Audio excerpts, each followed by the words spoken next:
Other news, it was unusual, not unprecedented. Two Northwest airline pilots playing on their laptops. They didn't respond to radio calls. They forgot to land at their destination. They lost their licenses because of it. Well, it turns out hundreds of others have had their licenses revoked, been suspended for drugs and DUIs, among other things. The revelations are inside a federal database that we reviewed. Channel 8's Jason Whiteley tells us about more problem pilots and where they work. It's the safest aviation system in the world, but a recent number of pilot mistakes has created concern. What we've got is, we know we've got pilots out there who are not paying attention, and that could be your pilot.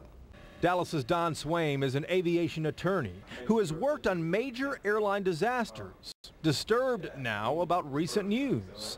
Two Delta Airlines pilots landed their 767 not on a runway, but an active taxiway last month in Atlanta.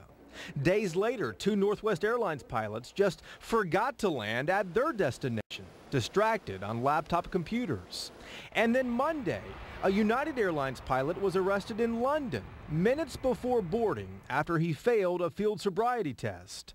Isolated cases? No. News 8 discovered over the last decade, more than 6,100 commercial and airline transport pilots were either warned or had their licenses suspended and revoked for serious offenses. It's essentially taking away the ability of that pilot to go to work. It's like a lawyer being disbarred and not being able to practice law. A quarter of all of these, almost 1,500, happened in the last 2 years. The FAA database that we reviewed reveals that most pilot problems were reported by air traffic controllers, 2,700. But almost 600 pilots got DUIs, 156 failed drug tests. And at least one captain was reprimanded for not landing his crippled jet at the closest airport after one of his two engines failed. Most of that is behind closed doors that you and I aren't going to hear about unless there's an accident.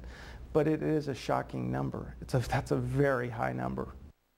Delta had the most pilots in trouble, 71. U.S. Airways had 69, and Southwest, 23. Of the 8 major airlines we looked at, American was second to the bottom behind Northwest. The Fort Worth-based carrier has had 18 pilots face sanctions over the last decade, which is far fewer than most. American's pilots say they are the most experienced in the industry, less apt to cut corners. Well, what we instill in our pilots continuously is the need for them to be able to leave on the ground all the external problems that they face. The pilots know what they should be doing.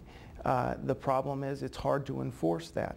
That's why the NTSB for years and years has been arguing for a video in the cockpit. But pilots have pushed back, saying they're regulated enough, and cameras might make them second-guess themselves in an emergency.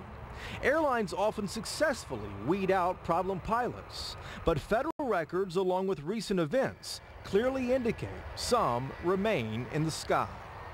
Jason Whiteley, Channel 8 News.